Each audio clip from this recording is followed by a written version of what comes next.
As I think of it, my responsibilities as both mom and also I take care of my plants, and all these things kind of come together and guide my day.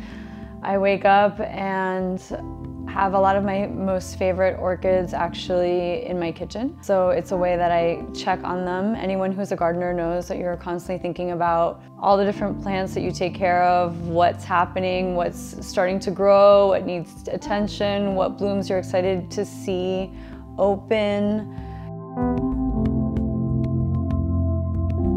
Both as a human and as an artist, my relationship with plants is very grounding. Life, it can be so chaotic. We do so many different things. From having the background as a meditation of the landscape always there is a reminder of a different speed. I can yell at my kids to wake up, but the plant, I can't yell at it to grow faster.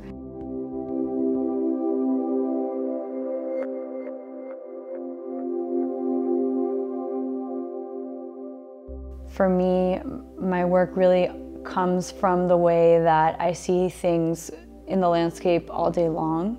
Some of those things that I see, it may just be in the back of my mind, that as I'm walking by or something that I see, and it might think, oh, that's incredible, that weed is growing through the crack of the sidewalk, or that plant reseeded in a way that I didn't expect in the side of our house next to our trash pile. Or where I park, I find air plants after a storm all over the parking lot and find myself collecting them and bringing them home.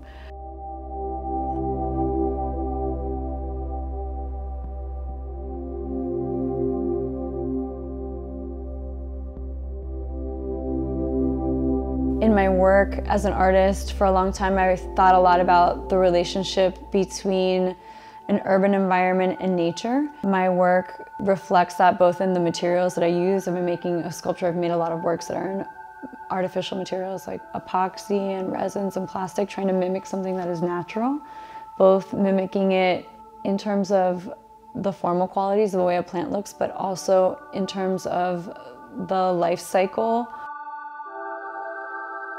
In my practice for the last 10 years plus, I have been making scans and creating an archive with those images.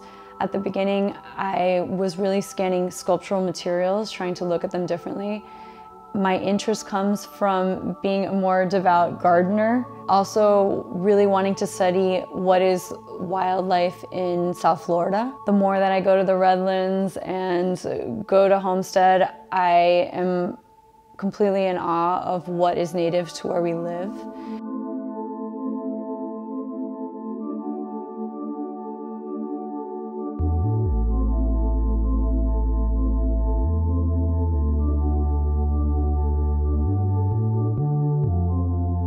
This project is called Coreopsis, a study 1 and 2. For me, it was an honor to make a project for the airport, for MIA Galleries, and I wanted to make a work dedicated to the state of Florida, create a moment of nature in the busyness of the airport.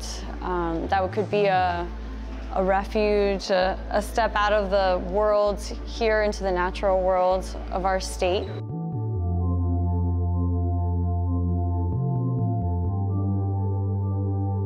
One of the things I love about this project here is that you can see the actual blue sky, and in the moment of the actual scan, which sky recorded itself as this pink glow, even though the light in the sky was actually probably as blue as the day is today. The sky in the image recorded as pink, and one of the things I love about the images is that they're not photoshopped. It captures a moment in time.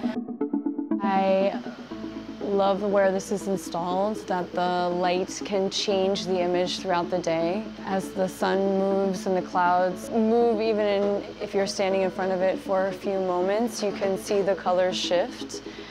The scan captures so much detail because of the way that the images are real objects laying on the scanner bed. And those details create an experience that you can notice something different every time you walk by.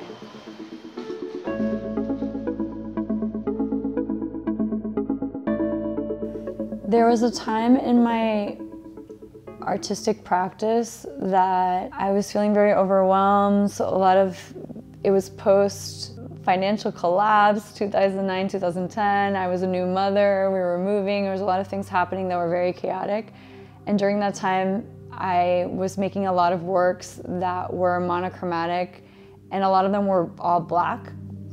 During that time, I was feeling kind of down in my own cave in my studio, very separate from the world. And my brother made a joke to me, "Are you okay? Because when you're making paintings that are all black, I think that that's a reflection of your mental state." I heard him when he said that, and by just thinking, okay, let me go back out into the world, think about the world around me, think about landscape, think about plants, think about sources that have fed me in the past, and try to reconnect to something larger instead of being in a dark place in my own little world in my studio, which I think can happen as an artist. We spend a lot of time alone.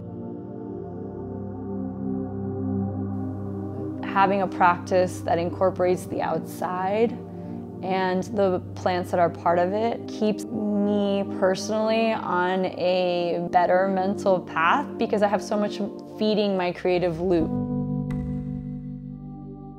The world of plants feeds my art soul with color, diversity, detail, surprise. It reminds me that the world is bigger than me, and as an artist, that's a constant source of inspiration.